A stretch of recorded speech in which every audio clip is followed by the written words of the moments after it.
My name is Scott Long.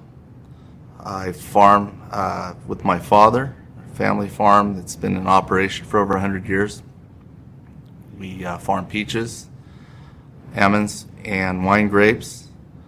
My education includes Modesto Junior College and Cal Poly San Luis Obispo. IPM, my view, is a kind of a continuous learning experience. It's not so much that it's a one-step end-all. It's more of being able to utilize old materials with some of the new materials that are coming along. When I first got started, the issues were a lot of, organophosphates, pyrethroids were coming in. Fungicides included sulfur and captan and non-rain-fast materials that you would continuously have to recover after a loss due to rain or something else. Now we have materials that are more rain-fast, translaminar.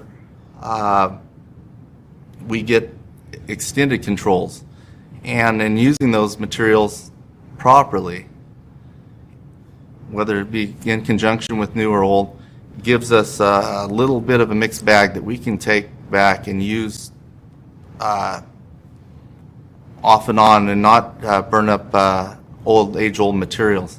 With that, we extend the life and the usefulness of old materials, as well as get targeted pests with some of the new materials. And I think in time, what we're finding is obviously a more gentle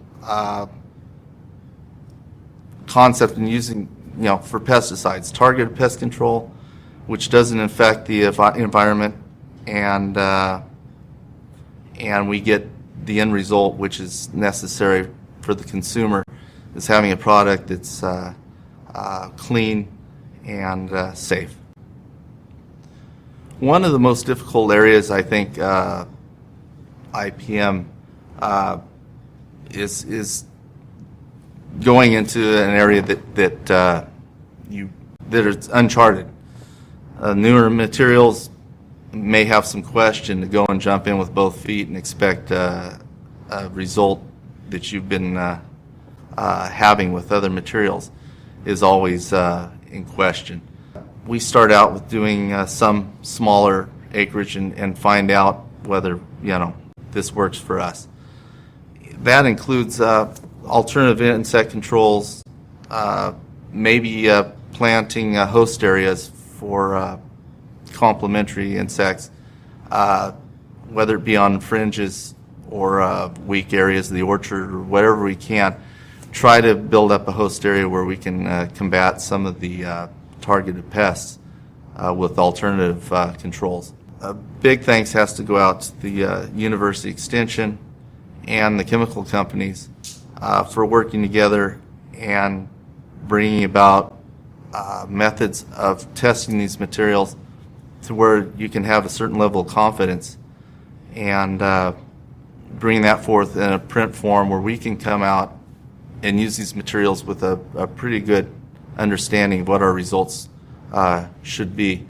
And that's a huge step in the right direction. We can't continue to beat up the materials that we have in our arsenal, continuously using them over and over again and expecting the same result over time. We really would love to consider organic as being the answer and the end-all. When it comes to herbicides and fungicides, it's a huge, difficult task to get the results that are necessary. Pesticide-wise, they're making some great inroads. But I think in the meantime, we have to try to use some of these other forms, and in time, I see that we are, the food supply and the food chain is going to be safer than it's ever been, and will continue to be that way in the future.